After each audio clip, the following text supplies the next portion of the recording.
amigos, feliz año 2021. Yo soy Rosemary Bimdascona. Esta serie es Zapoteco en Lena, donde voy compartiendo una porción de la clase de Zapoteco 2 con ustedes. Hoy vamos a hablar del aspecto estativo.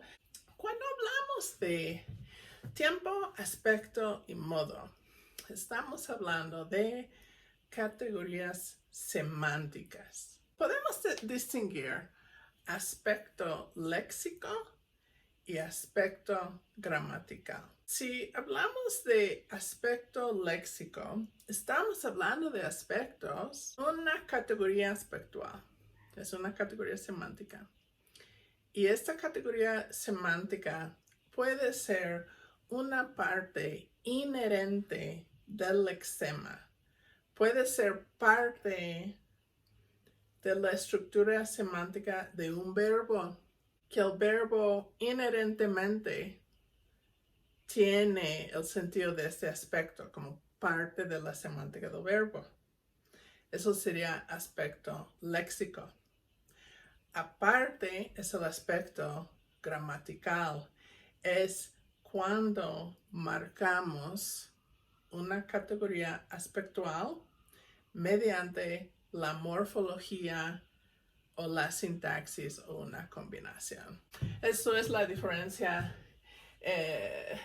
entre el aspecto léxico y el aspecto gramatical. Que el aspecto léxico es una parte inherente de la semántica de un lexema, o el aspecto se puede encodificar mediante la morfosintaxis, y entonces hablamos de aspecto gramatical. Hoy vamos a hablar de el aspecto estativo. Creo que hay como 3 contextos en que vamos a estar mencionando este término estativo. Hablamos a veces de verbos estativos. Estos son verbos que tienen el aspecto estativo, es un aspecto léxico. En el caso de verbos estativos, tienen el aspecto estativo como parte de su semántica inherente.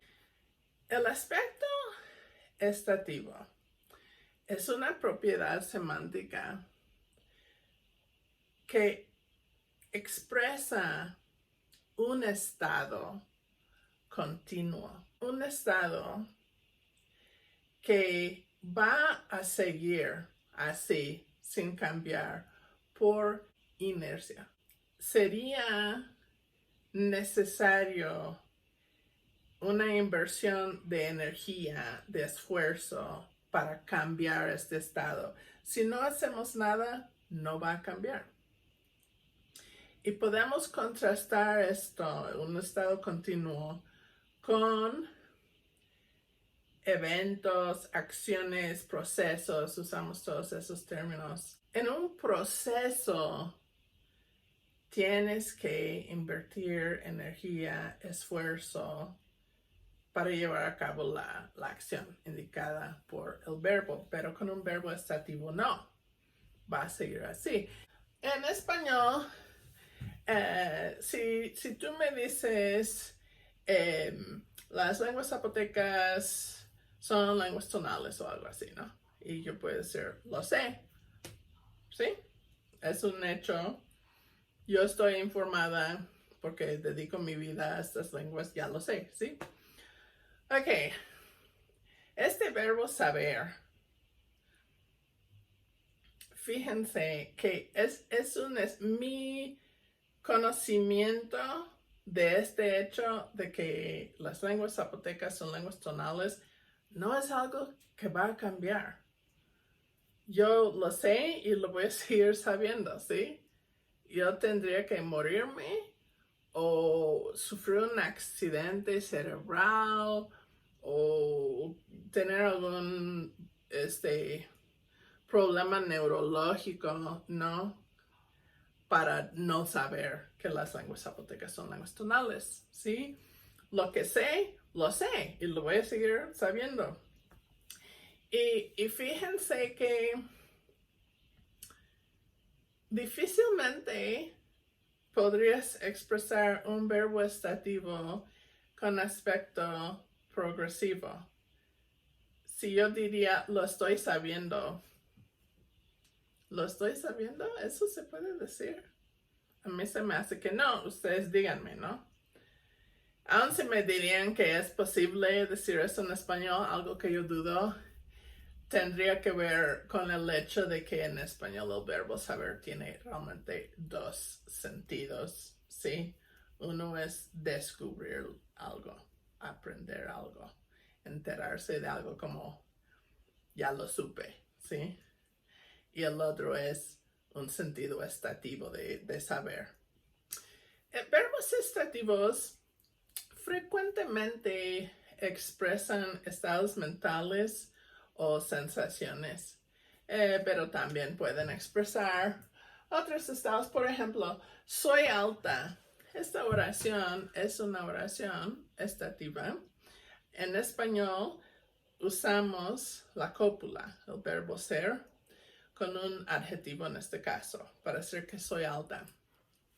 Fíjense que por inercia soy alta y voy a seguir siendo alta. No es que mañana, no es que tengo que esforzarme para ser alta. Nací así, crecí hasta donde iba a crecer. Yo sí soy alta. No es que me tengo que esforzar para mantener mi altura.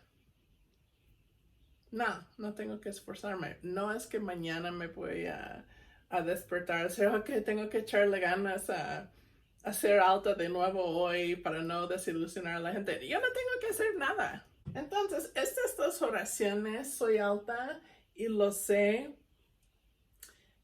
están expresando estados continuos que van a seguir así indefinidamente, quizás para siempre.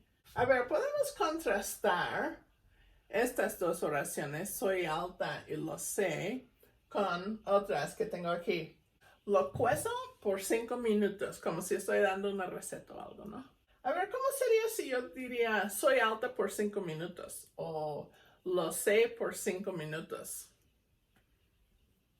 Sería raro, ¿no? Pero coser sí es normal. Decir que es una actividad que yo voy a hacer durante 5 minutos y ya. Yo tendría que seguir invirtiendo energía para seguir cociendo por un sexto minuto. ¿Sí? El gas llega a mi casa, yo prendo la estufa, aun si yo no estoy haciendo algo constantemente, sí estoy usando energía. Yo tengo que pagar el recibo de gas que me va a llegar. Ese combustible llega, lo estoy quemando, eso es energía. Requiere energía para seguir cociendo, lo que sea que es. Si se acaba el gas, no se va a seguir cociendo por mucho tiempo. Poco a poco el agua se va a enfriar, etc. Corro todas las mañanas. ¿Qué tal si diría soy alta todas las mañanas o lo sé todas las mañanas? Esos ejemplos son raros, ¿verdad? Son raros por la incompatibilidad de estas expresiones temporales como por 5 minutos o todas las mañanas. Son incompatibles con estas oraciones estativas, ¿sí? Saber tiene el aspecto estativo léxico, es parte del sentido de saber algo, es un estado continuo. Y porque es un estado continuo, continuo es lo opuesto a temporal, ¿no? No es algo que voy a saber por un tiempo limitado, como 5 minutos. No es que lo sé durante la mañana y se me olvida durante la tarde y lo sé de nuevo la siguiente mañana. No es así, es un estado continuo. Mi conocimiento no va cambiando. Pero correr sí es algo que requiere una inversión de energía.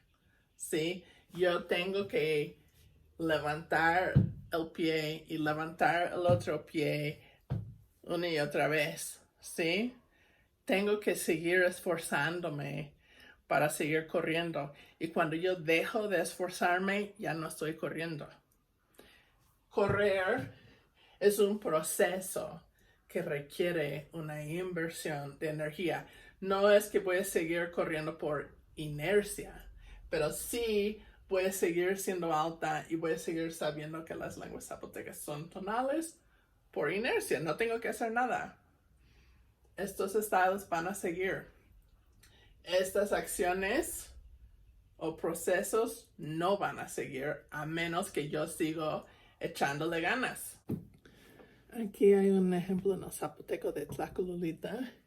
Chenana cuentawe. Ya sé ese cuento. Aquí, nane.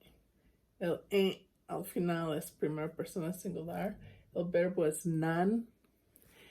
Es interesante que este verbo inicia en una N, porque como vamos a ver, el prefijo estativo en lenguas zapotecanas, el mero original, la versión original es N. Entonces posiblemente tiene algo que ver. Pero hoy día yo no estoy segura si hay otras formas de este verbo en esta lengua. Es posible que no, yo tendré que checar más. Pero quizás los hablantes simplemente considerarían nan como la raíz verbal, así sin prefijos, y que sería en este caso aspecto léxico, el aspecto estativo en este verbo, saber, que por las mismas razones que en español es un verbo estativo. He expresado que algunos verbos tienen el aspecto estativo léxico, son parte de la semántica de estos lexemas verbales. Vamos a hablar de participios estativos. Un participio es una forma derivada de un verbo que funcione como adjetivo o quizás también un sustantivo. Tomamos una raíz verbal y agregamos morfología y así se convierte en otra clase léxica, la clase de adjetivos, la clase de sustantivos. Deja de funcionar como un verbo. Puede ser que sigue con algunas propiedades verbales, pero ya no es como cualquier verbo. Puede ser que tiene unas cosas en común con verbos y otras cosas en común con adjetivos o con sustantivos. Tenemos estos participios pasados, ¿no? Que tienen, en español tienen la D, como sentado o cosido. El verbo sentarse, esto es un caso interesante porque si yo digo siéntate o si yo digo me senté o me voy a sentar, no es estativo porque requiere una acción de mi parte, ¿no? Requiere energía para llevar a cabo esta acción de sentarme. Pero una vez que ya estoy sentada, ahora sí estamos hablando de un estado. Ahora sí estamos hablando del aspecto estativo. Ok. A ver, ahora sí me senté. Ok, yo sí tuve que invertir energía para sentarme, ¿sí? Como que, ok, hice un paso para adelante y luego hice, ay, ¿cómo se llama? Sentadillas, ¿no? Tuve que hacer una sentadilla para sentarme, pero ahora ya me senté. No requiere un esfuerzo de mi parte seguir aquí sentada. Y yo voy a seguir aquí en esta silla sentada por inercia, sin hacer nada, sigo sentada. Y yo tendría que, al contrario, no tengo que invertir esfuerzo, no tengo que esforzarme para mantener este estado. No tengo que esforzarme para seguir sentada. Al contrario, yo tendría que esforzarme para dejar de estar sentada, ¿sí?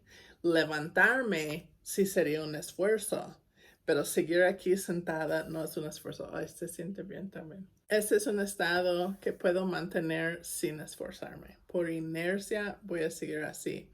Bueno, sentado en español obviamente se deriva del verbo sentar. Ahora es la forma participial que es sentado y este participio se refiere a un estado. El participio es un participio estativo. Quizás el verbo sentarme o sentarlo no voy a decir que es un verbo estativo porque habla de la acción, ¿no? Del momento de sentarse uno o de sentar a un niño, un animal, supongo. Pero estar sentado, ahora sí, estamos hablando de aspecto estativo. Es un estado continuo que va a seguir y seguir y seguir por inercia. Sentado es un participio porque se deriva de un verbo, sentar, pero funciona como adjetivo, ¿no? Como yo dije, estoy sentada, no dije estoy sentado.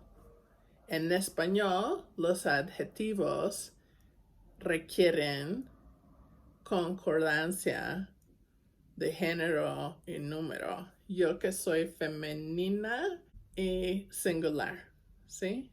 Estoy sentada. Ahí sentada tiene que hacer concordancia con mi género y mi número, que es singular. ¿Y qué tal mi otro ejemplo? Los frijoles están cocidos. Alguien los coció, por eso ahora están cocidos. Es un estado continuo que resulta de una acción, un evento, un proceso.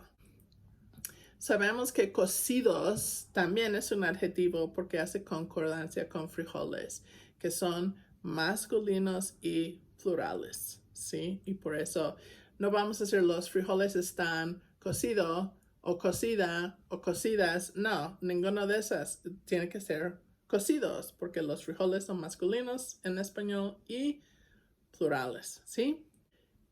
Si hablamos del verbo transitivo cocerlo, yo tendría que invertir energía para cocer los frijoles, ¿no? Tengo que prender la estufa, tengo que consumir el gas, requiere energía para cocer los frijoles. Pero una vez que uno invirtió esa energía, ahora los frijoles están cocidos y van a seguir siendo cocidos por inercia.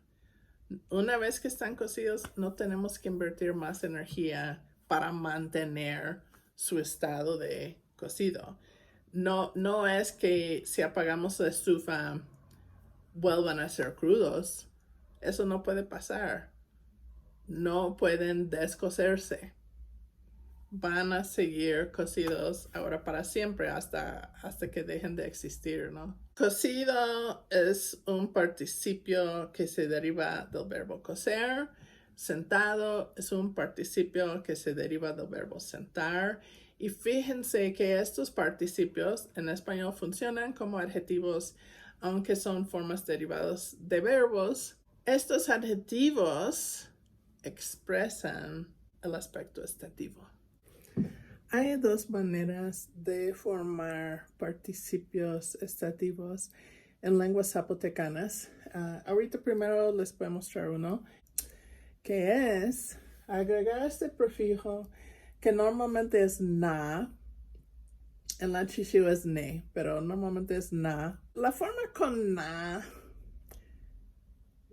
realmente sigue siendo verbo en muchas lenguas. Pero busqué un ejemplo donde está funcionando más claramente como un adjetivo. ¿Y por qué? Aquí es porque esta forma nadopta. Por cierto, el saltillo que yo tenía en nadop fue un error. Es sin saltillo, nadop. está aquí, aparece en combinación con NAC, que es una cópula. Si hay alguien que no sabe qué es una cópula, es el verbo ser o estar en español. Normalmente, una cópula tiene un sujeto y el complemento de cópula puede ser una frase nominal o puede ser una frase adjetival, ¿sí? Entonces, Rosemary es alta, ¿sí? O Rosemary es maestra, ¿sí?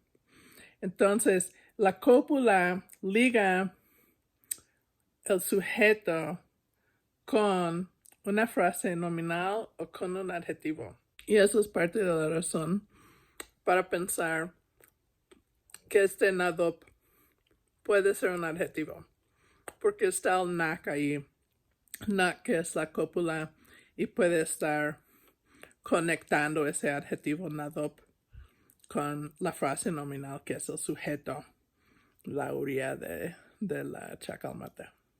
Este NADOP es angosto y aquí tenemos Roget. Esto es la boca de la... Yo lo conozco como chicalmata, pero aquí se tradujo como chacalmata. Creo que hay variación, como se dice.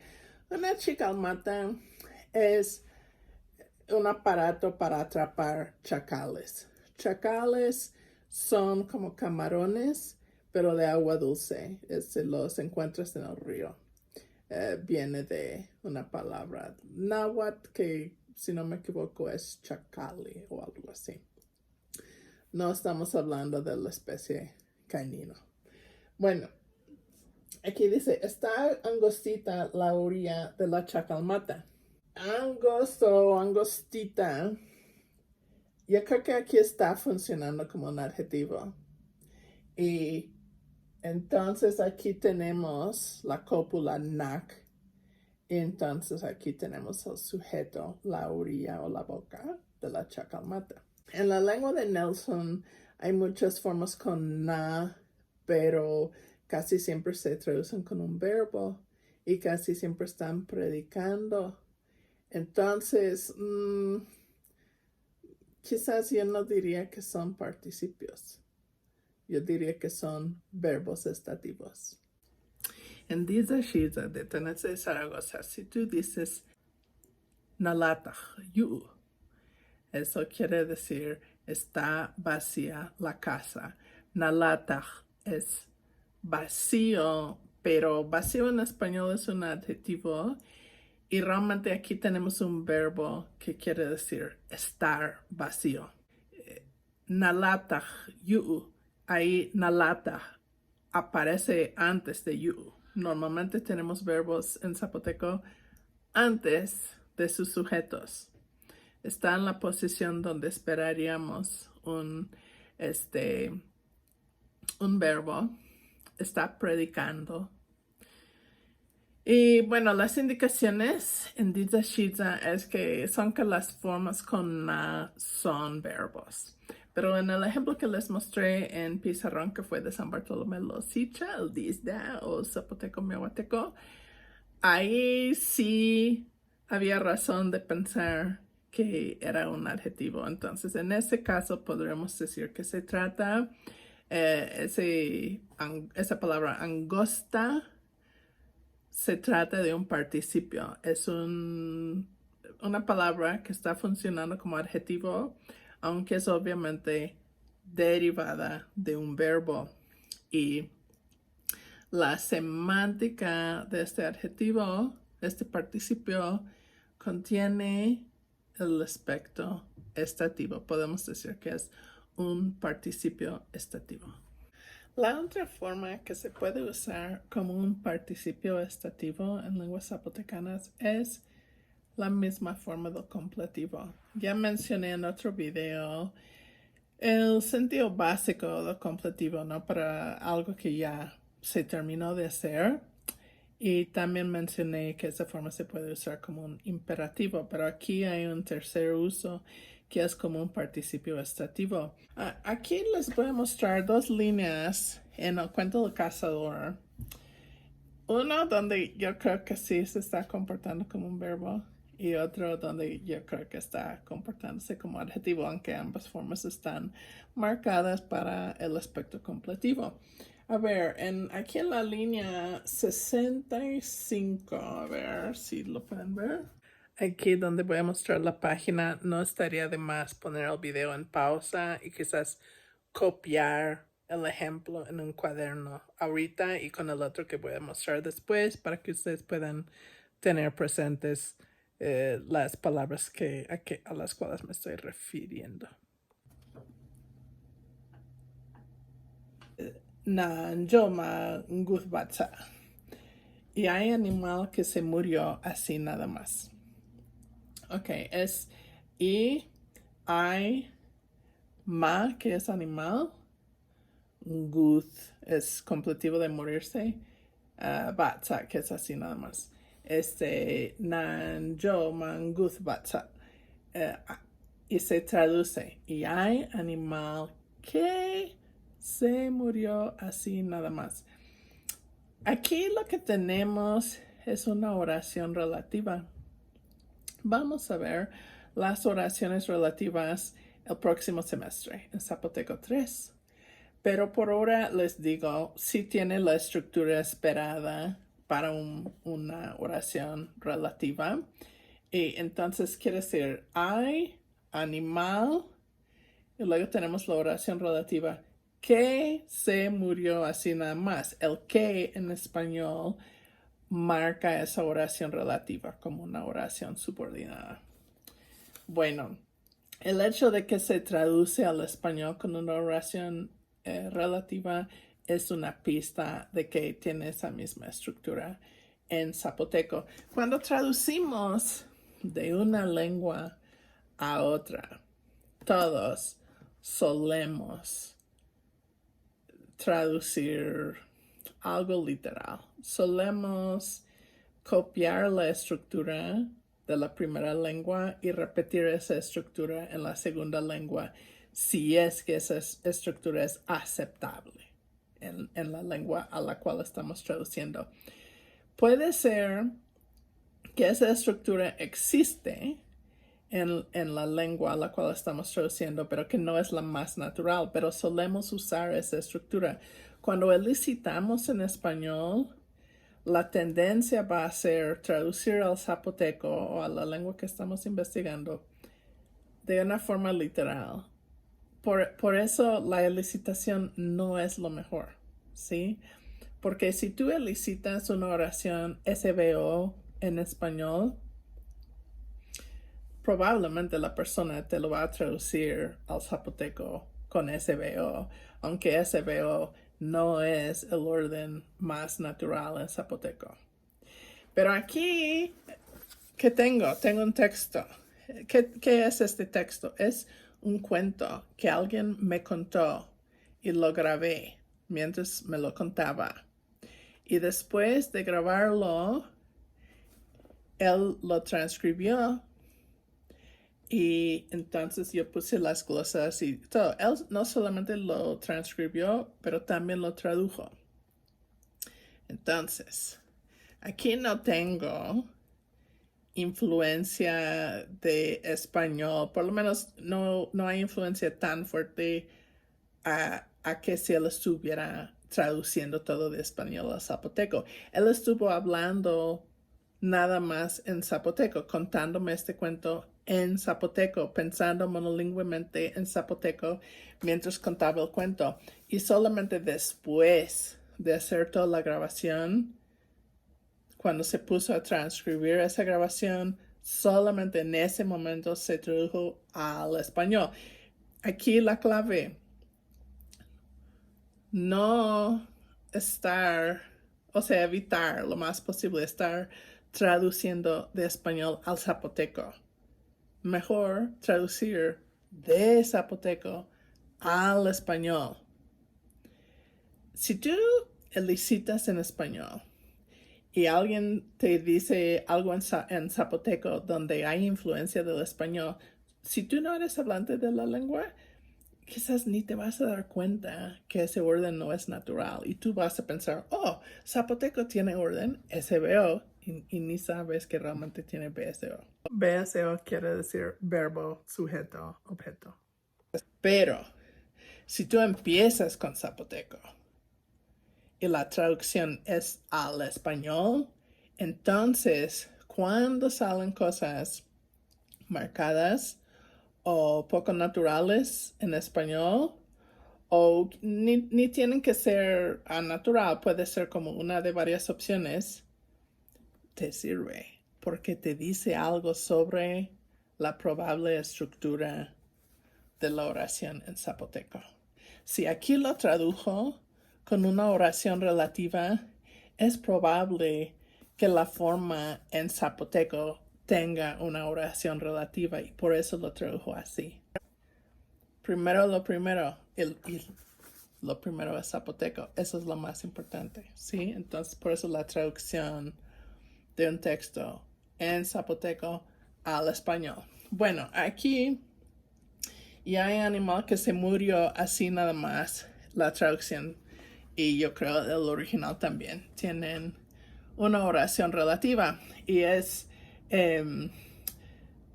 tenemos un nominal que es ma, o animal, y después tenemos un verbo en completivo, que es morirse, good, ¿sí? Y además, bueno, ahí es un poco obvio que es un verbo porque tiene estos adverbios enclitizados después del verbo y normalmente no irían después de...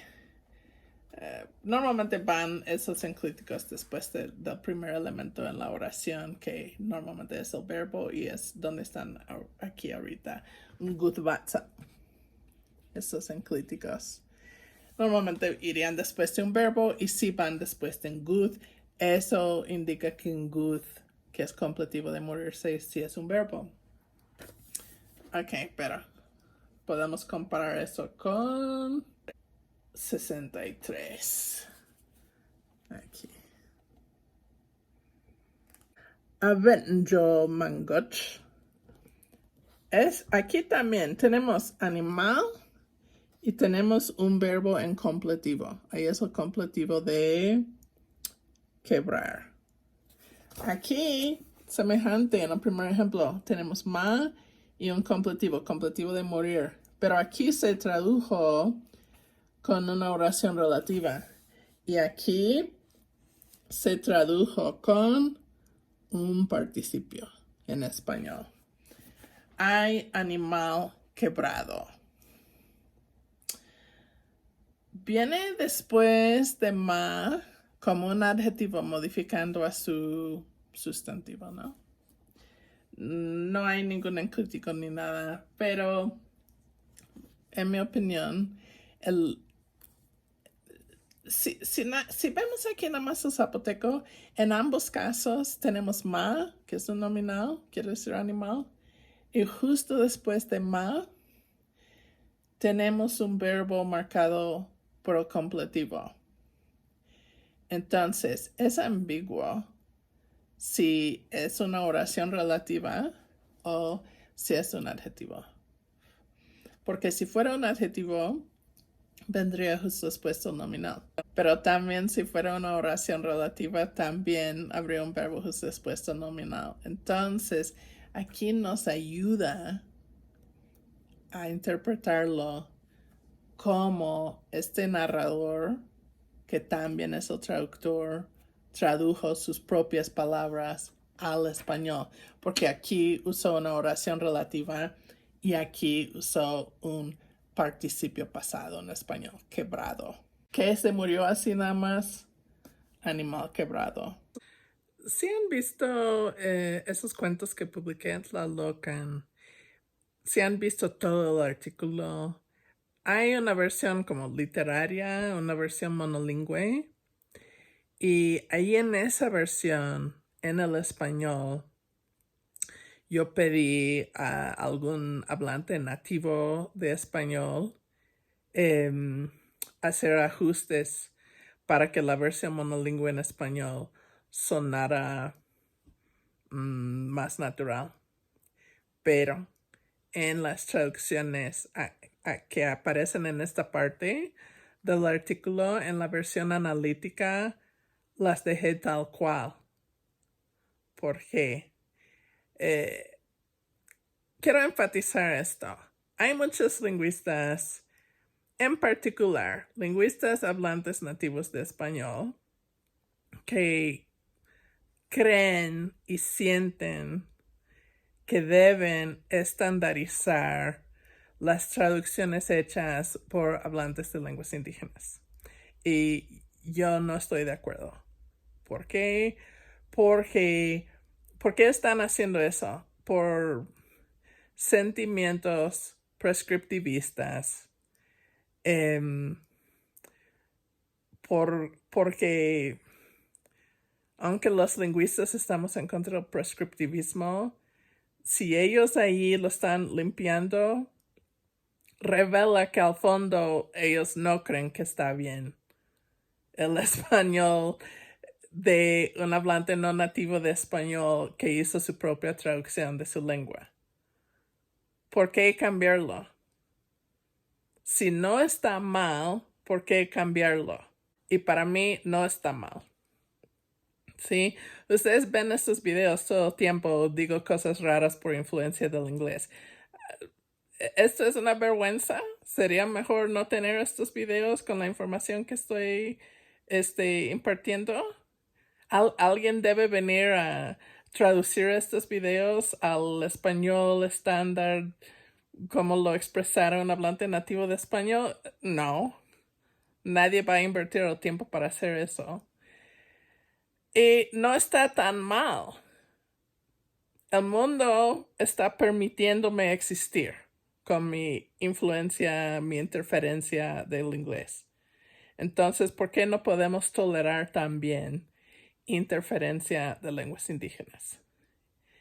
Y lingüísticamente, como obras de ciencia lingüística, si tú estás estandarizando la traducción al español que hizo un hablante nativo de zapoteco o de otra lengua,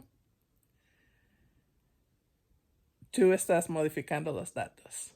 Y de cierta forma, sin querer, estás falsificando los datos.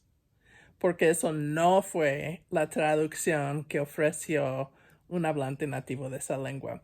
Está bien hacerlo en una versión monolingüe, ¿sí? Como si quieres, como una traducción monolingüe del zapoteco al español, está bien. Pero en esta versión analítica, yo diría dejar la traducción tal y como la hizo la persona, porque esa traducción es otra especie de datos y te puede ayudar a ti, pero también a lectores que son lingüistas que quizás quieran hacer un reanálisis, una reinterpretación de tus datos en un futuro, y ellos podrían usar esta traducción original como evidencia de qué es la estructura sintáctica o morfosintáctica que está ahí en el original.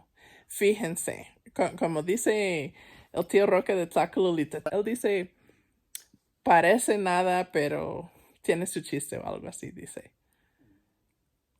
¿Les parece como algo de poca importancia si modificar las traducciones o no? Pero estoy aquí para decirles que realmente es algo sustancial.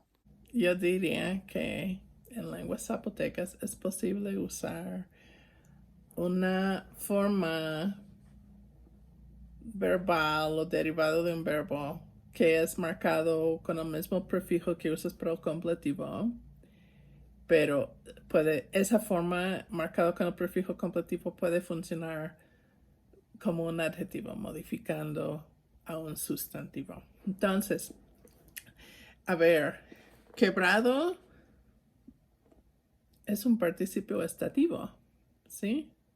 Una vez que algo está roto, va a seguir roto hasta que alguien invierte esfuerzo para arreglarlo, ¿no?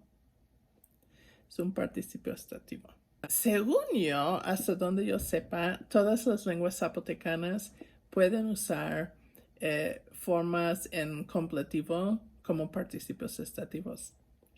Y algunas lenguas zapotecas pueden usar ese prefijo na o en la chichil ne también para formar participios estativos. Pero las lenguas que usan ese na o el ne no necesariamente lo usan como participio, puede ser como una forma verbal, ¿sí? Como nalata, que ya vimos. Eso no fue un participio. Pero nadop, creo que fue. Sí, nadop. En Mehuateco sí es un participio. Ven que ambas formas que se usan como participios estativos en lenguas zapotecanas no son formas que únicamente funcionan como participios. Las formas con na funcionan como participios en ciertas lenguas y como verbos estativos en otras lenguas. Las formas en completivo dentro de la misma lengua depende del contexto. De hecho, las formas con na también. Las lenguas donde se puede usar como participios estativos también se pueden usar como verbos estativos. Y los participios que están marcados con el prefijo de completivo, esas mismas formas funcionan como verbos en completivo en las mismísimas lenguas. ¿Sí? Hay algo que se llama derivación cero, que es cuando tienes la mismísima forma, no agregas morfología, no cambias nada fonológicamente, pero lo puedes usar como otra clase léxica. En el inglés esta derivación cero o conversión también se llama. Es muy común. A ver, tomamos el ejemplo de abrazar o abrazo, que es la misma palabra. Hug. Puedo usar hug como un verbo. I hugged my daughter. Ahí tengo el sufijo de tiempo pasado, hugged. I hugged my daughter. Un verbo. Pero también puedo usar hug como un sustantivo. I gave her a hug. Le di un abrazo, ¿sí? Y ahí sabemos que es un nominal porque aparece junto con el artículo indefinido y esa frase nominal está funcionando como el objeto directo del verbo dar, ¿sí? I gave her a hug o I hugged her, ¿sí? Entonces, puede ser un verbo o puede ser un sustantivo y es la mismísima forma, ¿sí? Eso es lo que se llama derivación cero o conversión.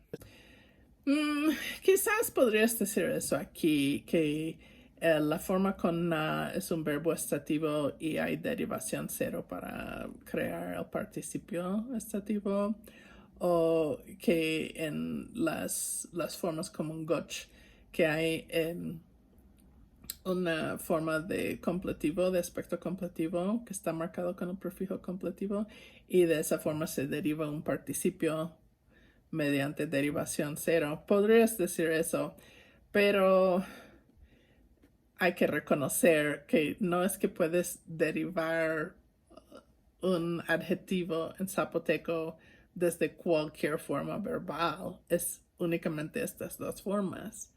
Y esas dos formas están marcadas morfológicamente. Entonces, esos prefijos na y los prefijos de completivo como que tienen diferentes funciones. Y una función es para derivar participios estativos. Y ahora llegamos al aspecto gramatical. Esto es cuando el aspecto estativo no es una parte inherente de un lexema verbal, sino es algo que se marca en la gramática, se marca con la morfosintaxis. Podría ser, en el caso de lenguas zapotecanas, un prefijo. En zapoteco, el aspecto estativo se puede marcar con un prefijo aspecto modal. Ok, ahora les voy a mostrar un ejemplo del aspecto gramatical. Estos tres ejemplos están en el disque El Zapoteco Cuateco. Lo saqué del cuento de cazador que han visto en otras ocasiones. Y lo que estamos viendo en estos tres ejemplos es el verbo sentarse. Aquí hay un ejemplo.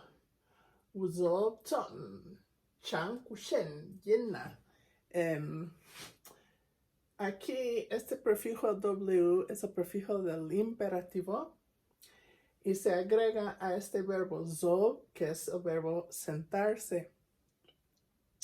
Y entonces aquí es siéntate, ¿sí? El imperativo. Siéntate atrás de mí y agárrate recio atrás de mi pescuezo. Es el primer ejemplo. Entonces fíjense, wuzov es siéntate. Segundo ejemplo. Chan wuzov cazador tso yin shin meloshwe. Luego se sentó el cazador atrás del pescuezo del hijo de la abuelita. Luego, bueno, este es el prefijo realis, que creo que he mencionado en otros videos. Es algo que he estado trabajando los últimos meses. Si ustedes van a ver donde publiqué este cuento, no dice realicé porque no lo estuve glosando en aquel entonces. Bueno, realis, completivo, sentarse, cazador, aquí viene el sujeto después del verbo. Luego se sentó porque es completivo, no es imperativo, ahora es completivo. Luego se sentó el cazador atrás del pescuezo del hijo aquí no tiene género, realmente es anciano o anciana, aquella anciana. En este caso fue la abuelita, que realmente es una diosa. Bueno, se sentó atrás del pescuezo del hijo de la abuelita. ¿Sí? Entonces, hasta ahora tenemos wuzob, que es siéntate. Wuzob, que es se sentó. Y ahora, nan guzi tawen zovar tsoyin. Aquí tenemos nzov. Aquí tenemos W. Aquí la N velar GW. Y aquí N nada más. Estuve hablando hace rato de efectos de traducción, ¿sí? Y les estuve diciendo que la traducción al español que ofrece un hablante nativo de zapoteco o la lengua que sea que estén investigando, esa traducción es oro porque revela algo de la estructura de la oración en zapoteco. Fíjense. Aquí, yo no estuve elicitando este texto línea por línea, claro que no. El narrador estuvo hablando espontáneamente en su lengua. Él no estuvo pensando en español y traduciendo, él nada más estuvo expresándose en zapoteco. Y cuando alguien está hablando, todas las personas bilingües, sería una mentira decir que hablamos igual que alguien que es monolingüe. Claro que yo digo cosas en inglés que yo no diría si yo fuera monolingüe en inglés. Las personas bilingües, aun cuando estamos hablando en una sola lengua, claro que podría haber como unas expresiones raras o algo por efectos del bilingüismo. Pero eso es algo sutil, ligero, quizás en comparación con el proceso de traducir de una lengua a otra suele producir una influencia mayor. Y cuando él estuvo hablando en zapoteco, no pensando en español, él dijo Chan, Guzov, cazador. Él no dijo Cha, cazador, Guzov. Claro que no. No usó un orden sujeto-verbo.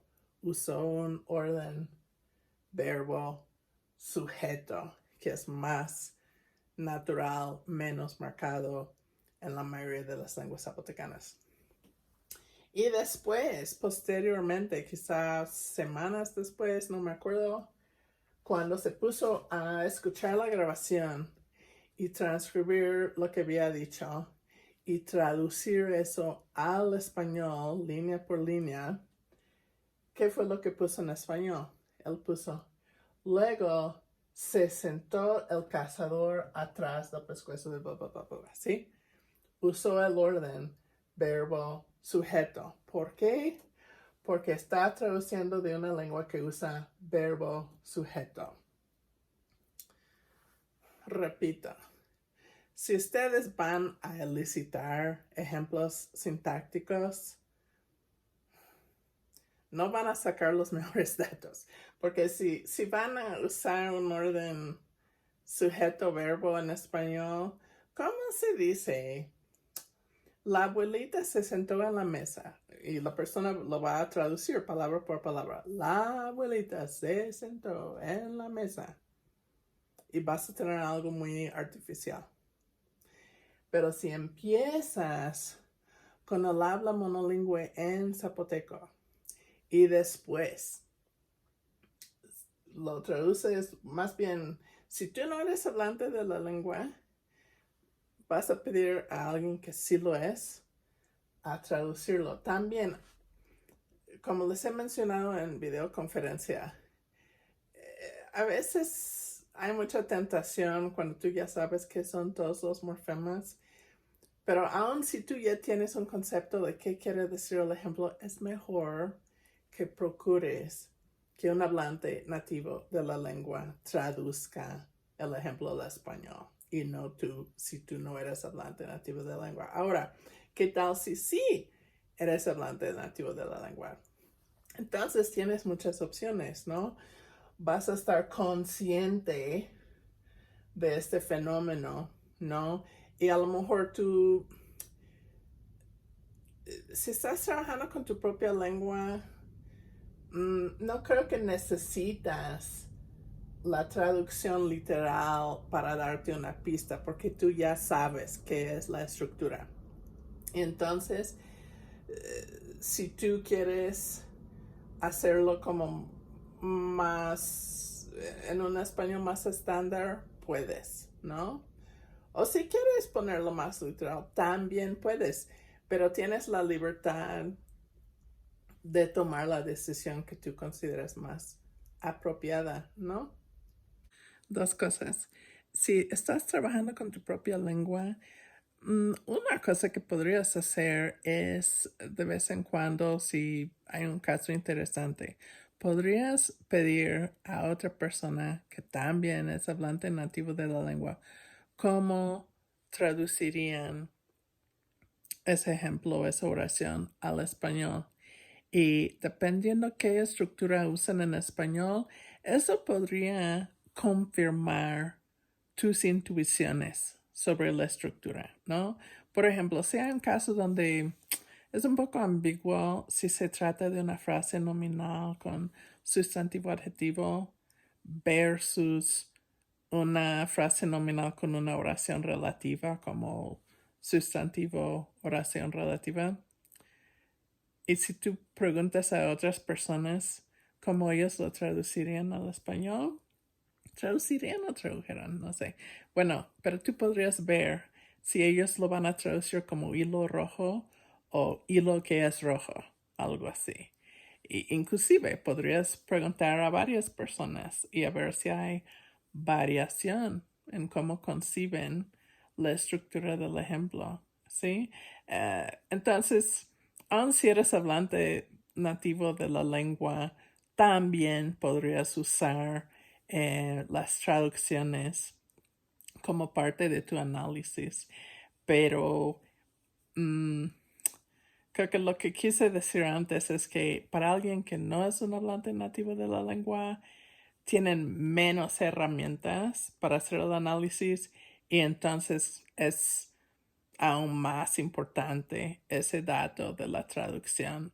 Pero si tienes una intuición, pues ahora tienes dos recursos donde alguien como yo tengo nada más uno, ¿no? Y segundo, esto que comenté sobre que si tú eres un hablante nativo de la lengua, tienes la libertad en la traducción, pues ahí hay mucho para comentar, ¿no? Podría ser hasta razones políticas, ¿no? de decidir volver la traducción más estándar o conservar efectos de sustrato, pero yo creo que ustedes pueden tomar las mejores decisiones para ustedes. Aquí, el hecho de que el sujeto viene después del verbo es una pista que, fíjense, en zapoteco el sujeto viene después del verbo. ¿Qué pasa aquí? Y rayo es el que está él sentado atrás de su pescuezo. No soy hablante nativa de español, obviamente, pero apuesto que los hablantes monolingües de español estándar o medio estándar probablemente para pensar que esta oración suena un poco raro. La traducción que ofreció el narrador es y rayo es el que está él sentado atrás de su pescuezo. En la publicación yo me quedé con la traducción original, pero aquí nada más les ofrezco una alternativa para comprender mejor qué está pasando aquí. Y es el rayo atrás de cuyo pescuezo está sentado el cazador, ¿no? Ok, para ahorrarles un poco de tiempo voy a cortar esta parte, pero estuve viendo cómo esa traducción que quizás no suena muy natural en español sí revela la estructura sintáctica de la línea en zapoteco. Si ustedes están interesados, pueden poner en pausa donde se ve todo el ejemplo en pizarrón y ponerse a estudiarlo si quieren, pero si nada más quieren llegar al punto del aspecto estativo, aquí sigamos. Está él sentado, ¿sí? Realmente este verbo aquí quiere decir estar sentado. Pero en español esto se expresa con dos palabras, con una cópula estar y con un participio estativo. Pero en zapoteco no, se expresa con un verbo marcado con un prefijo estativo. Aquí en español tenemos una construcción estativa. Es una construcción sintáctica. La combinación de la cópula estar con un participio estativo rinde una oración estativa, una oración que está expresando un estado continuo. Pero en zapoteco no es dos palabras, es un verbo. Y este verbo que ya vimos ahí, cuando lo vimos ahí fue siéntate, uzov. Uno está pidiendo que otra persona haga una acción, la acción de sentarse, ¿sí? Y aquí Guzov se sentó el cazador. Eso también es una acción. El cazador, no sé qué, montó el rayo y se sentó. No sé exactamente si necesitas una escalera para subirte a la espalda de cosillo, no sé.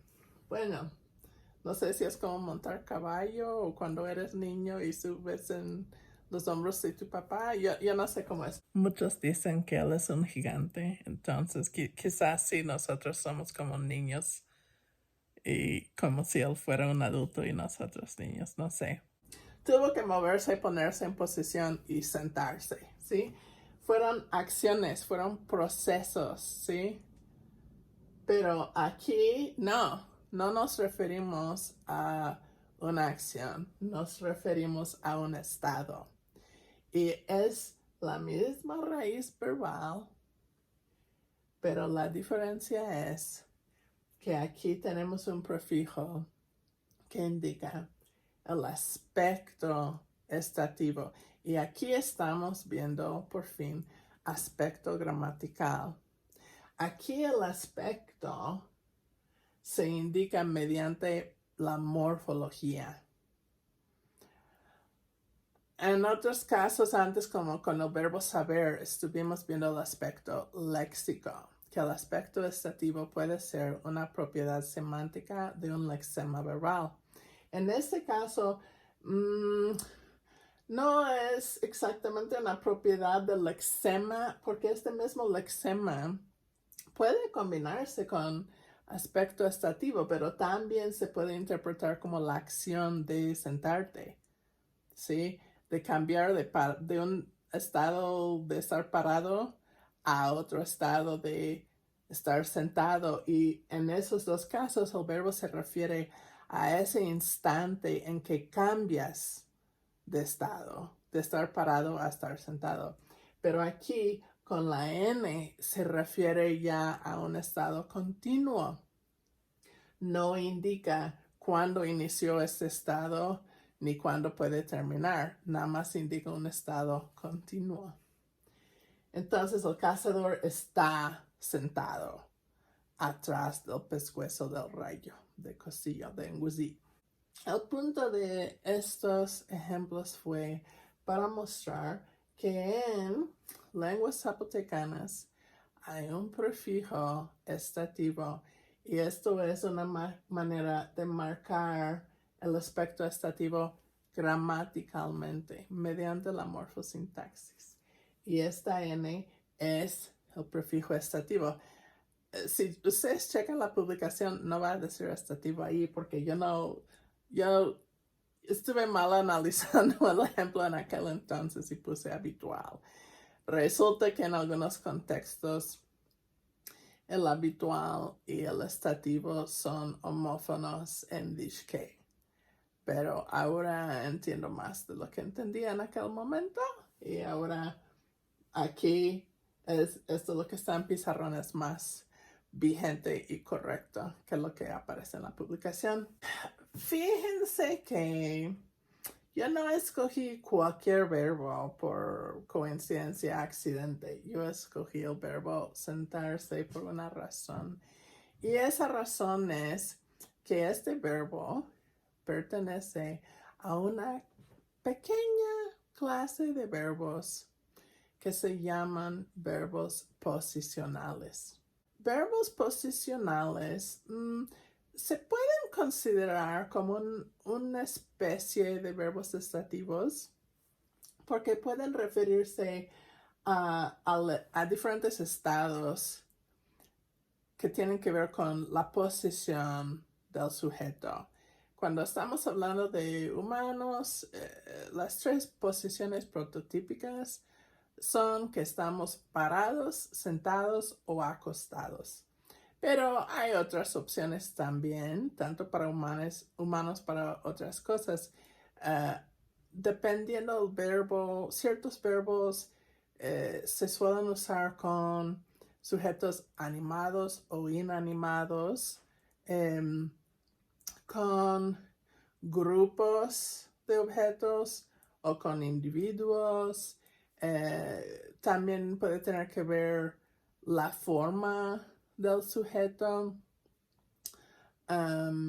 y también como otras cosas, como hay verbos posicionales para algo que esté colgado o así echado, regado, disperso, extendido, algo que esté flotando.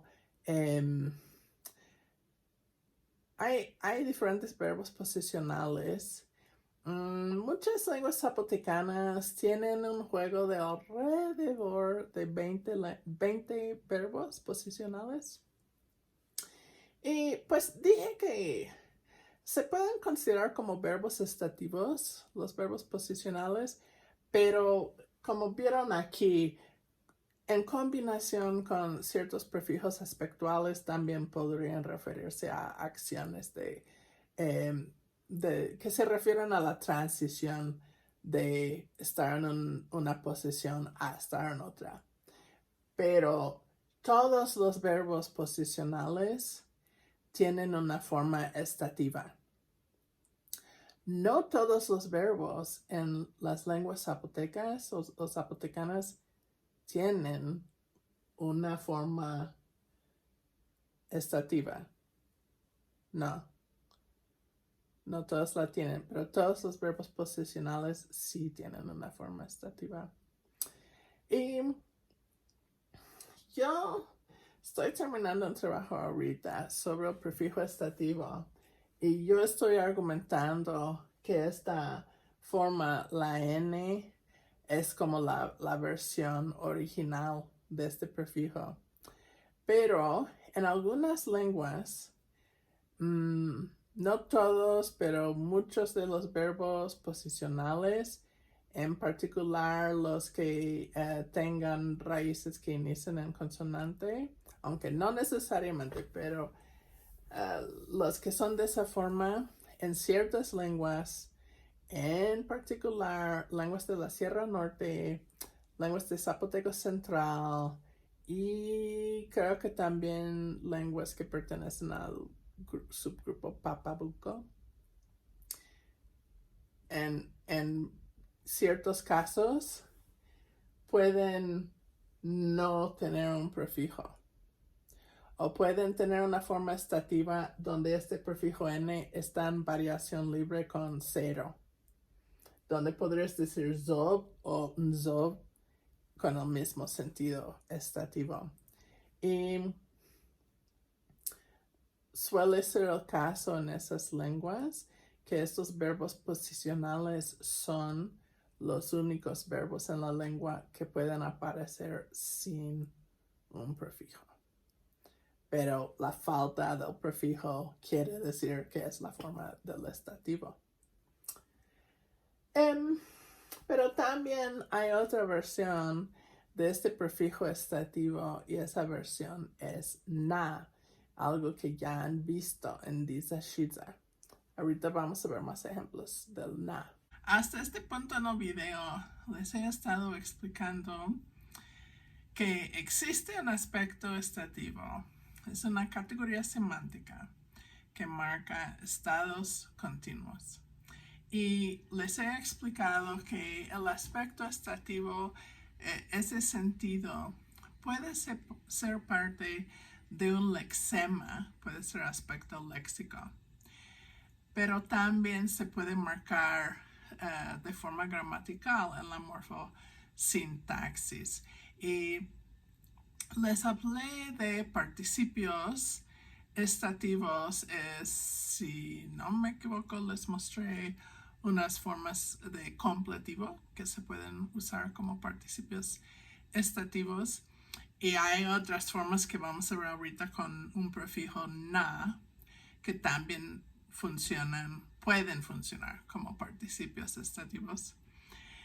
Y hablamos del prefijo n. Hasta ahorita hemos hablado del prefijo n. Primero vamos con este ejemplo en azul.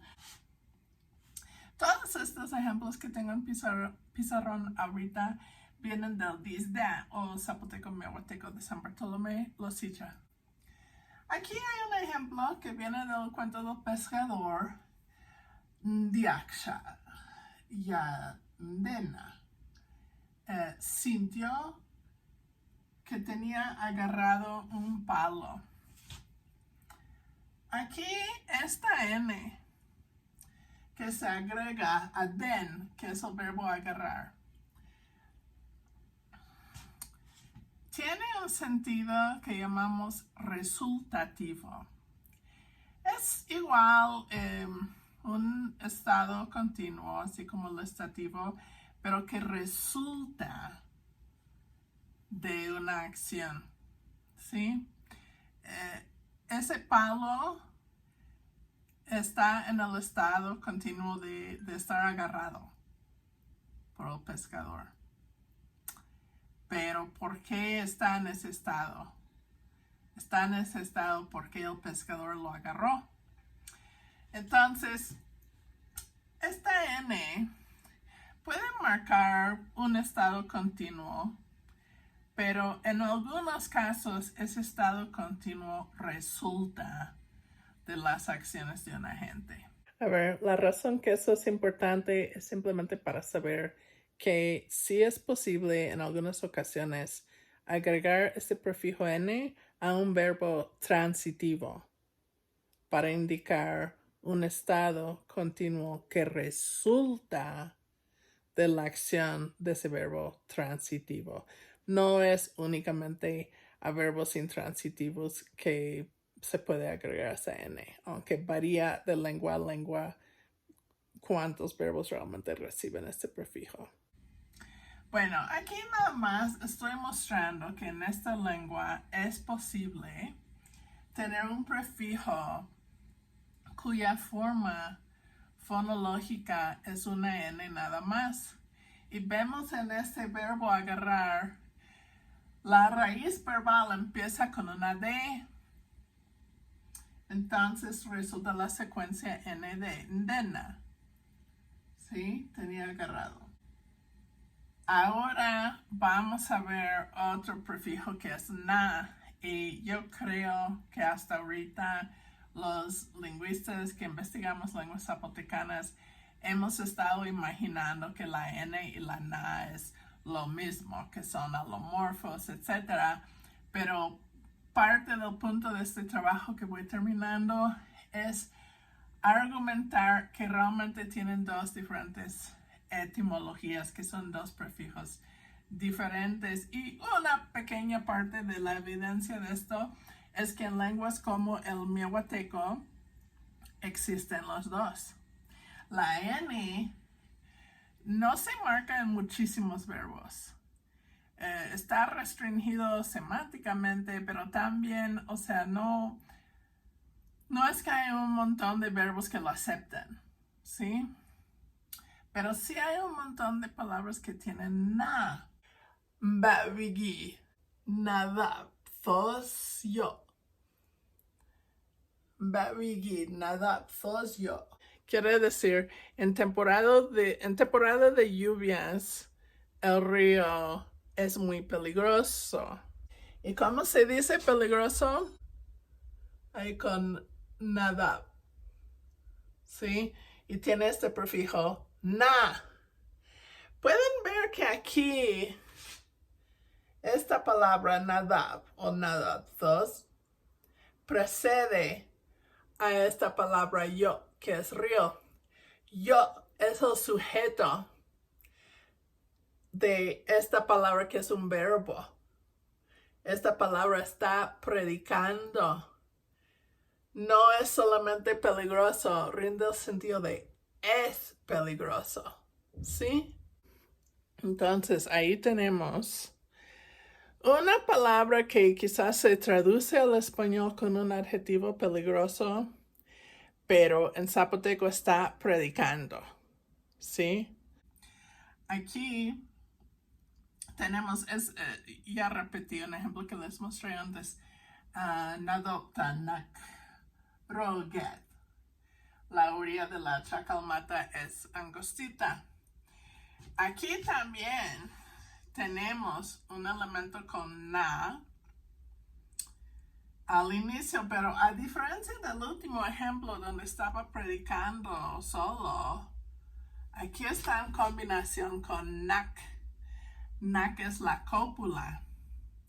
Realmente la raíz es ak, pero lleva el prefijo n, que es el mismo prefijo estativo que vimos ahí, él lo tenía agarrado.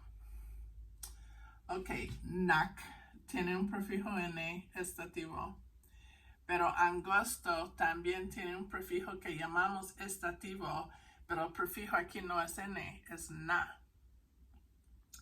Y claro, ustedes ahorita viendo, si ven este ejemplo nada más, podrían estar pensando que la diferencia entre la N y la na es fonológico, porque la N viene antes de un tema de vocal inicial, mientras que la na viene antes de una raíz con una consonante inicial.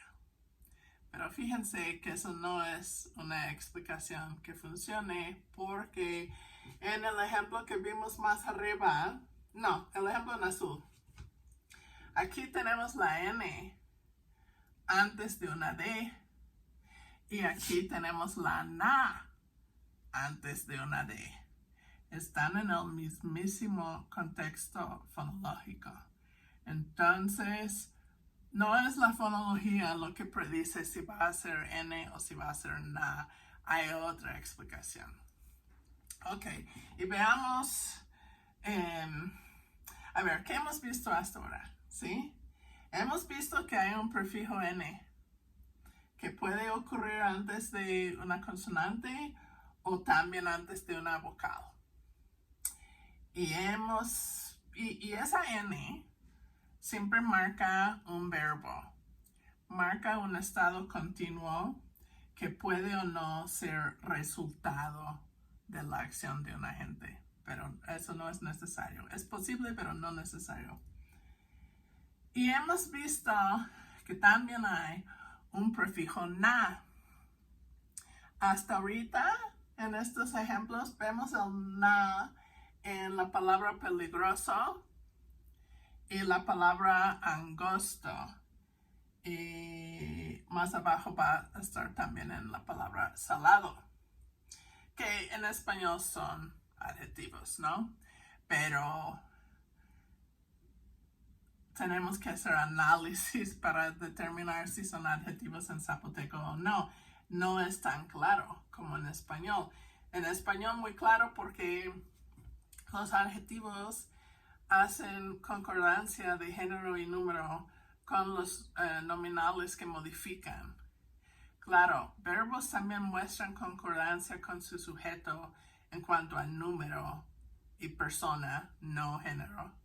Pero eso es diferente. Los sufijos que se agregan a los verbos son diferentes que los sufijos que se agregan a nominales y a adjetivos, ¿no? Entonces, por la forma del sufijo, por qué tipo de concordancia hay, todo eso es obvio en español, creo, cuando tienes un adjetivo.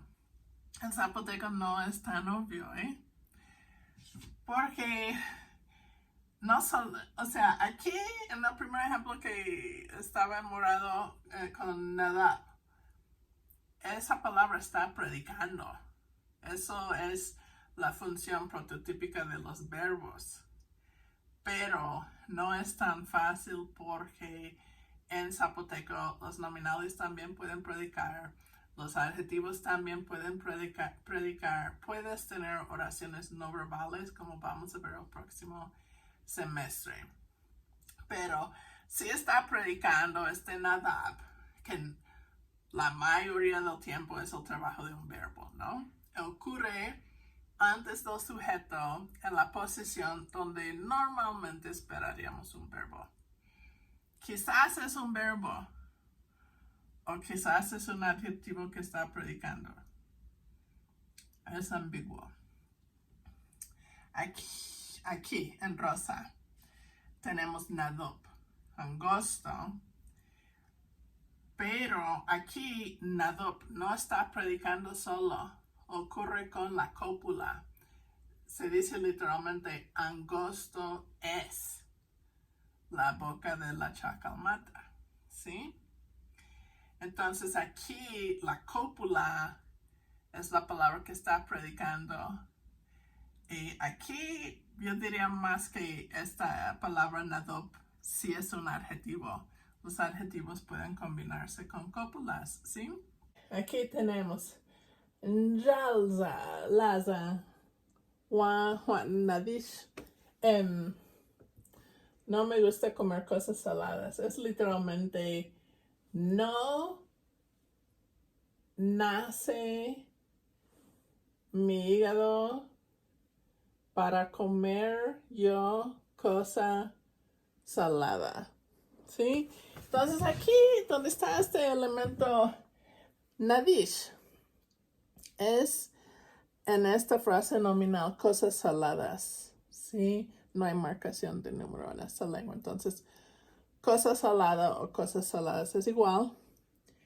Y cosa Juan viene primero y luego tenemos nadish.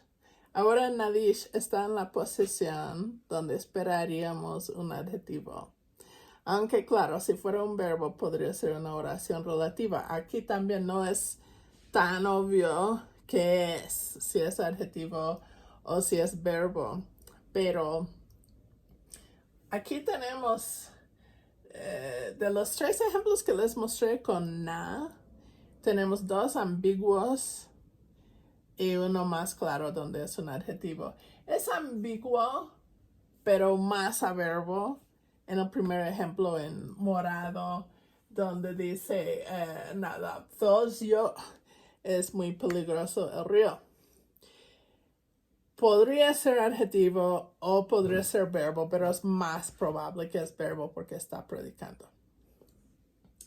Y en este ejemplo, Juan Nadish, cosas saladas, es posible que es un verbo y es posible que es un adjetivo, pero es más probable que es un adjetivo porque está modificando cosa que es un sustantivo. Y también porque el autor de ese ejemplo lo tradujo con salado al español. Estas formas con na, quizás se van a dar cuenta en la clase que Nelson normalmente los traduce con oraciones relativas. Pero en esta lengua el miahuateco fue traducido al español con un adjetivo, que puede ser una pista, ¿sí? Quizás no es todo lo que vamos a considerar para analizarlo, pero vamos a considerar todo y cómo se tradujo al español es un pedazo de evidencia que hay que considerar. Y en el ejemplo en rosa, nadopta, en este ejemplo en rosa, yo diría que allí es más claro que es un adjetivo, porque ocurre junto con la cópula. Quizás un verbo también podría ocurrir con la cópula en esta lengua, pero yo creo que estaría en otro orden. Les mostré que hay un prefijo n que puede ocurrir antes de de y hay un prefijo na que también puede ocurrir antes de de y otras consonantes. Y estos dos morfemas se glosan como estativo, pero si se fijan, aquí estoy glosando la n como estativo 1 y aquí estoy glosando la na como estativo 2. Mi argumento es que realmente hay dos diferentes prefijos. Entonces, ¿qué es la historia de estos prefijos? Yo argumento en el trabajo que el prefijo na se desarrolló más recientemente y es una forma reducida de esta misma palabra que vemos aquí, que en esta lengua es nak, que es la cópula.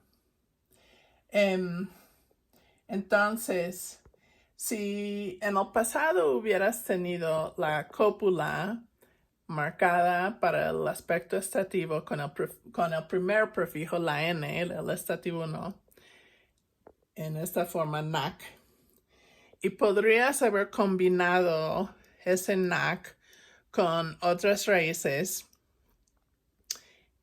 como peligroso, angosto, etc. Y tras el tiempo, la palabra nak se puede haber reducido a na y se puede haber convertido en un prefijo. Y resulta que hay lenguas zapotecanas que nada más tienen la n y no es muy productivo. Ocurren pocas palabras, ocurren verbos posicionales, unos pocos otros verbos que también son verbos estativos, unos pocos verbos de movimiento, más que nada en posicionales. Y en las lenguas que nada más tienen n, o sea, no es productivo este prefijo. Pero en las lenguas que tienen algo silábico como na, es súper productivo. Lo puedes encontrar en más de 100 palabras. Creo que estas formas con na empiezan como verbos, porque es la combinación de la cópula, que es una especie de verbo, ¿no?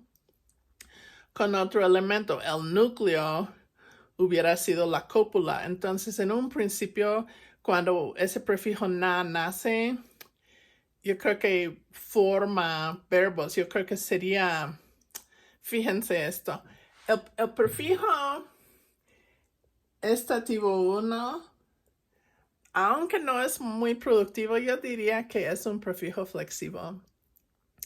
Es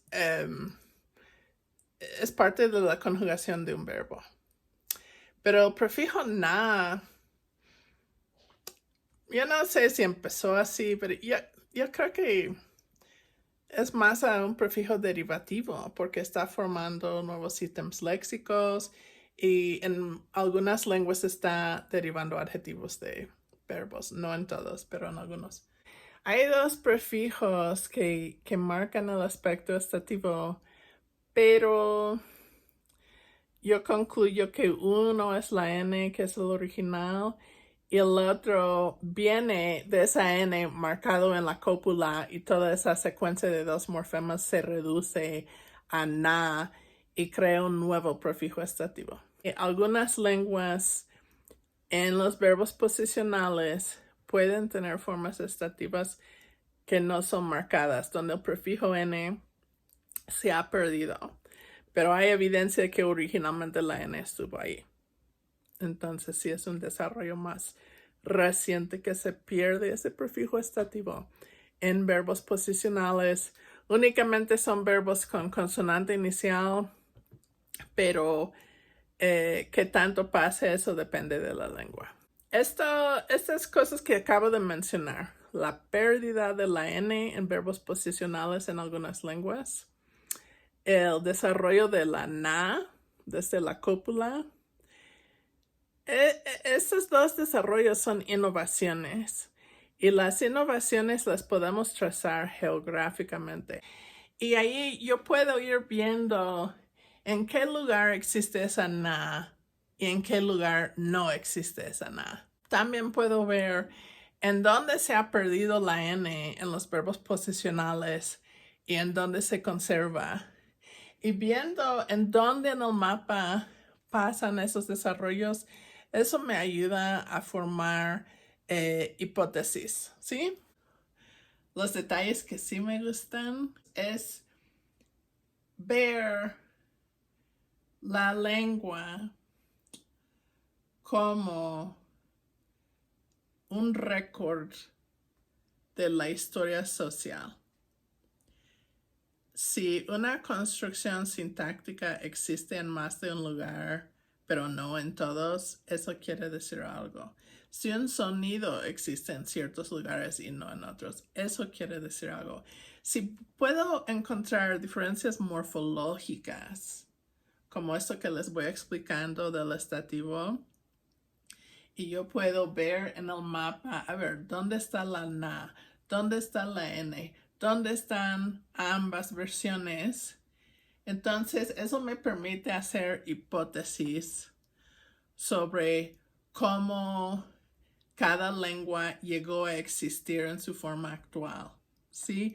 Me permite hacer hipótesis sociales, sociolingüísticas, sobre las personas que hoy día están en la Sierra Norte. Las lenguas que hablan en la Sierra Norte reflejan migraciones desde otra región como valles centrales. Miren, esta es la Sierra Norte, ¿sí? Esta lengua es el serrano. Esta lengua es el Dijon, el zapoteco de Cajonos, que está aquí. Y esta lengua es el Diza Shiza, que investigamos con Nelson y Zaira. Y esta región de aquí es la región que se conoce como Valles Centrales en Oaxaca. Y la idea es que todos los zapotecos que están hoy día en la Sierra Norte llegaron, sus ancestros llegaron ahí desde Valles Centrales, pero en diferentes migraciones, múltiples migraciones, ¿sí?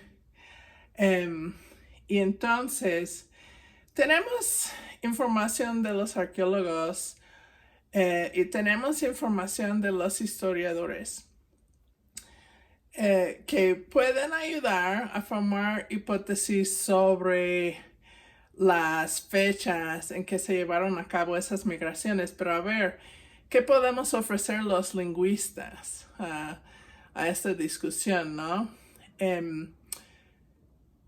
Patrones, por ejemplo, ¿qué pasa con el prefijo estativo?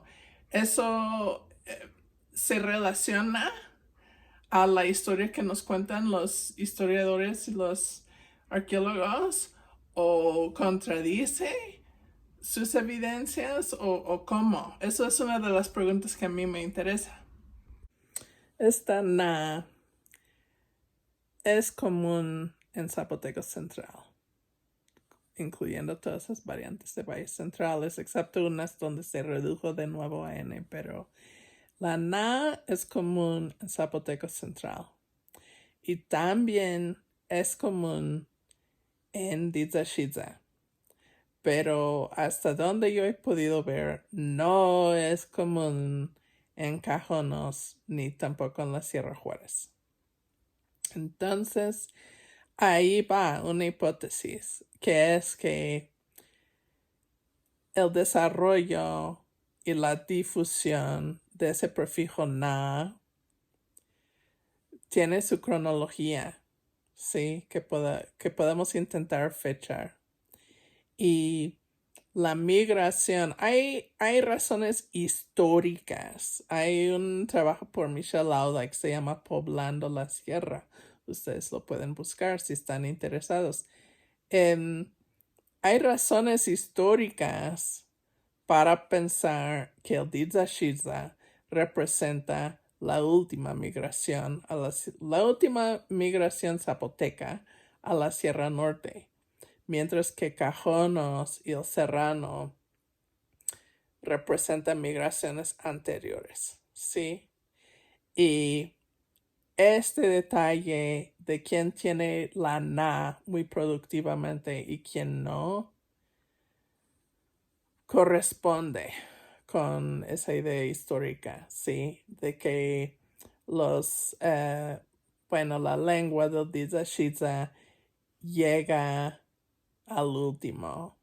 ¿Y de dónde llega? De valles centrales. Entonces la idea sería que cuando los de Cajonos salieron de valles centrales, todavía la na no era tan común. Pero cuando van al Rincón, la na sí es común. Se supone que había una migración a Cajonos en alrededor de 1350 y había una migración a Rincón alrededor de 1450.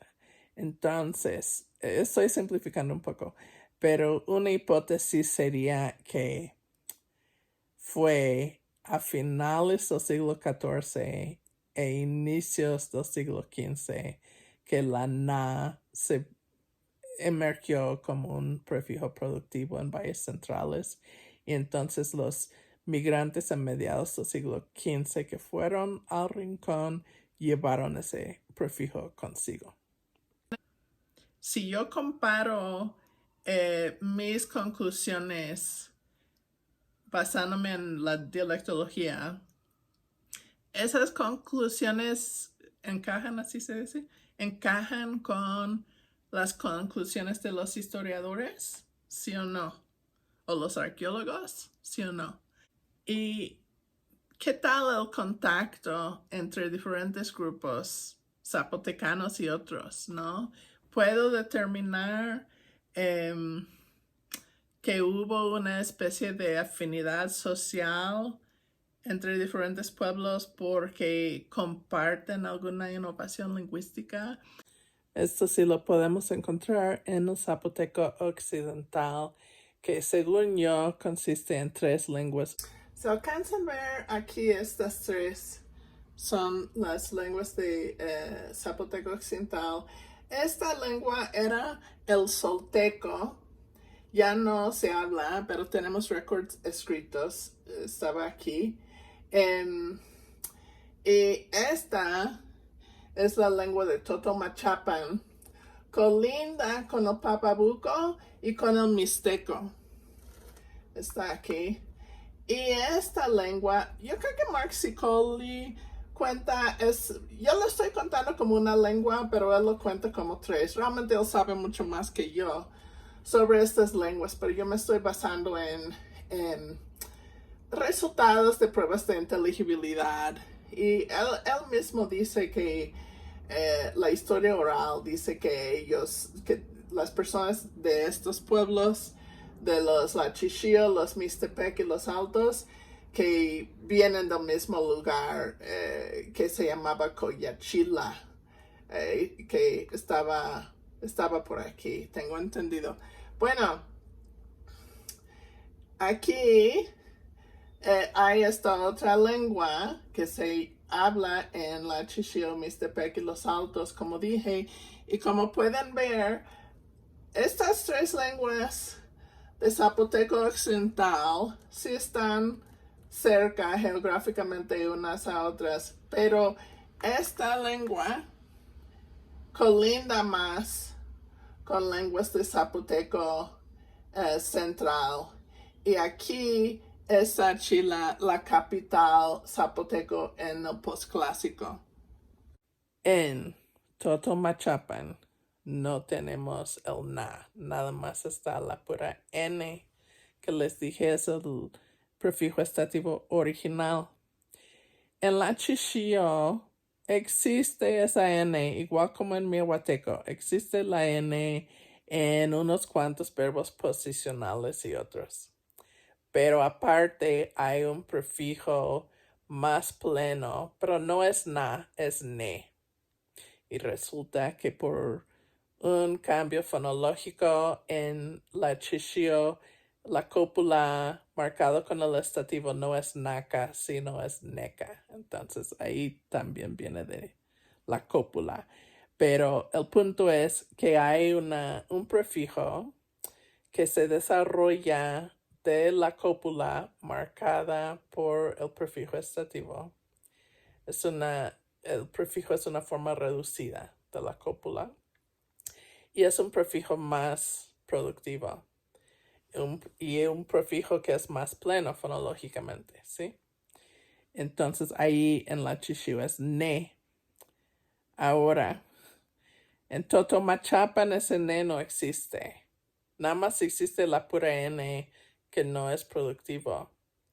Pero en Lachishio, en los Altos, en los Mixtepec, ahora estoy hablando del distrito de Cimatlán, no de Miahuatlán, pues, ¿a qué se debe esto? Si yo apenas les dije que ni Cajonos tiene productivamente esta na, y los de Cajonos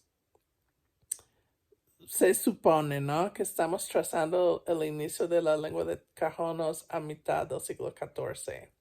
Mientras que el zapoteco occidental es el primer subgrupo dentro del zapoteco en diversificarse. Arqueológicamente quizás podríamos relacionarlo con un asentamiento en el Valle de Sola 300 años antes de Cristo. Bueno, tiene mucho más tiempo la diversificación del zapoteco occidental. No tienen cambios muy comunes como el cambio de las cuas a la P y B a final de palabra. Bueno, entonces, ¿cómo es que van a tener el ne? ¿Sí? Y ahí sí hay una explicación por contacto. Miren este libro aquí. Aquí hay un capítulo de Michel Aldic. Y aquí está hablando de la genealogía de Quialó, que es Santa Cruz, Mixtepec. Estos dos Mixtepec están en esa lengua de zapoteco occidental que les mencioné, que yo considero inteligible más o menos con Lachishio y los Altos. Quizás me equivoco, pero 3 hermanos fueron a Sachila a pedir un señor para reinar en su pueblo. Después de llegar a un acuerdo con los nobles de Sachila, los 3 regresaron a Quialó cargando a Pechetene, el nuevo señor. Ellos lo cargaban en sus espaldas. Pechetene se casó con una Shonashi, una señora, y empezaron una genealogía. Aquí a ver, ¿cómo vamos a entender esto? Hoy día, en esos pueblos Mixtepec, se habla una lengua zapoteca occidental. Para el número 2, no dicen chupa, chopa, etc., dicen choco. La qua no cambió a p. Más bien cambió una K y la labialización redondeó la vocal final, ¿sí? En otros lugares es chopa y ahí es choco.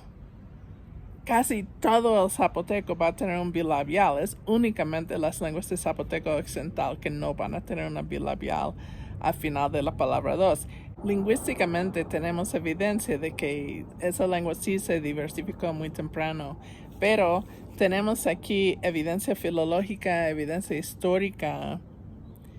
Ellos mismos en su genealogía dicen que fueron a Sachila a pedir, o sea, ya estuvo gente en Mixtepec, sí, según la historia que cuentan en esa genealogía. Yo no estoy diciendo que es la verdad literal, pero es lo que ellos mismos dicen, sí. Ya estuvo la gente en Mixtepec, pero fueron a Sachila a pedir un señor noble para venir a ser el señor de ese lugar. Están buscando un señor noble de afuera, un señor de Sachila. ¿Por qué? Seguramente por el poder político de Sachila en el posclásico. Y estaban buscando una alianza con los señores de Sachila, yo supongo, ¿no? Pero a ver, imaginemos si esto es el caso. Si realmente pasó que buscaron una alianza con Sachila y trajeron un señor noble desde Valles Centrales. Yo no creo que vino solo, probablemente hay otras personas que lo acompañaron. Y entonces, ¿qué? ¿Vas a tener un pueblo donde la gente común habla zapoteco occidental, pero donde los nobles, las élites que están en poder, están reinando en ese pueblo, son personas de valles centrales? ¿Y qué tal si esas élites hablan con el na? Bueno, podría haber sido, la gente fresa de esa época hablaba con la na. Y eso puede haberse difundido a la gente que hablaba el zapoteco autóctono de los Mixtepec, ¿sí? Excepto que en Mixtepec no decían naca para la cópula, decían neca. Pero pueden haber agarrado la onda como, ellos están reduciendo la cópula, nosotros también vamos a reducir la cópula. Pero nosotros decimos neca, entonces para nosotros va a ser ne. Los norteamericanos, bueno, por lo menos yo tengo una R silábica en la rima. Los australianos no, ¿sí? Entonces, yo viví en Australia 3 años. Ellos también tienen unos vocablos que los norteamericanos no tenemos. Y uno es lo que ellos pronuncian como fruitera, porque no pronuncian la última R, pero yo lo veo escrito y lo escucho y sé que ellos no pronuncian la R, ¿no? Pero yo no tenía esa palabra antes. Pero si voy a adquirir esa palabra porque ahora estuve interactuando con personas que tenían esa palabra y quizás yo necesitaba decir esa palabra en algún momento, no lo iba a pronunciar como ellos porque yo no soy australiana. Entonces, aunque yo no tengo esa palabra en mi vocabulario nativo, sí lo adquirí. Sí adquirí esa palabra, pero no lo iba a pronunciar como ellos lo pronuncian. Lo hubiera pronunciado según la fonología norteamericana mía, ¿no? Fruiterer. Ellos dicen fruiterer. Yo digo fruiterer, aunque suena muy raro. Fruiterer, ¿sí? Entonces, ellos pueden haber escuchado que, la cópula se puede convertir en un prefijo. Pero nuestra cópula no es naca, es neca. Entonces, para nosotros el prefijo va a ser ne. Yo creo que es factible esta explicación.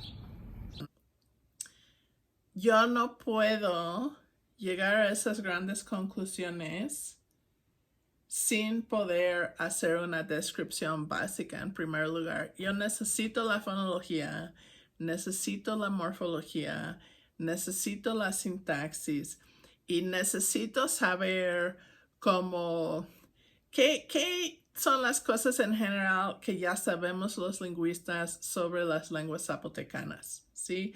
¿Qué son propiedades lingüísticas comunes en esta familia? ¿Qué son cosas normales que uno debe esperar de una lengua zapotecana y qué va a ser algo sorprendente que llama la atención y es alguna innovación que yo puedo usar para trastar la historia social de los pueblos, ¿no? ¿Qué hemos visto hoy? Hemos visto dos diferentes prefijos estativos. Hemos visto que uno se marca en verbos posicionales y algunos otros pocos verbos, y ese prefijo es N. Y indica un estado continuo, y ese estado continuo puede o no ser el resultado de una acción. Y también hemos visto que hay otro prefijo na, que también se glosa como estativo y que yo estoy argumentando es un prefijo que llegó a existir gracias a la reducción de la cópula, la forma marcada con el primer prefijo estativo. Y esa cópula hubiera sido naca, que se reduce a nac, que se reduce a na, el prefijo na. Y esa na deriva nuevos ítems léxicos que en un principio son verbos. Yo creo que en Didza Shidza siguen siendo verbos, pero en ciertas lenguas como el miahuateco, por ejemplo, esos verbos están poco a poco convirtiéndose en otros participios estativos y están reemplazando esa función del completivo. Esta forma con na está en competencia con el completivo para formar participios estativos. Esa palabra que les mostré en pizarrón, que es nadish, tiene otra versión que creo que es bdish o algo así, con una B de completivo, y ambas palabras quieren decir salado. Entonces en miahuateco hay dos diferentes palabras para salado que están en competencia. A ver en unos siglos quién va a ganar. Y entonces estos participios, ¿qué dije que son participios? Participios son formas que funcionan como adjetivos, pero que se derivan de verbos, ¿sí? Y entonces este prefijo na que desarrolló de la cópula es un nuevo prefijo derivativo que en unas lenguas ya está derivando participios de verbos, pero en otras lenguas las formas con na siguen funcionando como verbos y todavía no adquieren esa función de adjetivo. Otra cosa que mencioné, aunque no muestro ejemplos, es que en ciertas lenguas los verbos posicionales, los que son de consonante inicial en el tema, han eliminado la N. Este proceso es más avanzado en Zapoteco Central, pero existe de manera parcial en la Sierra Norte y en Papabuco. Y yo creo que eso indica una conexión entre esos tres subgrupos, mientras que en los verbos posicionales la forma estativa se preserva la N. En Zapoteco Occidental, Miahuateco, Amateco, Coateco, Chatino, ¿sí? Bueno, eso es todo por hoy. Los veo en videoconferencia y también la próxima semana aquí en YouTube. Bye.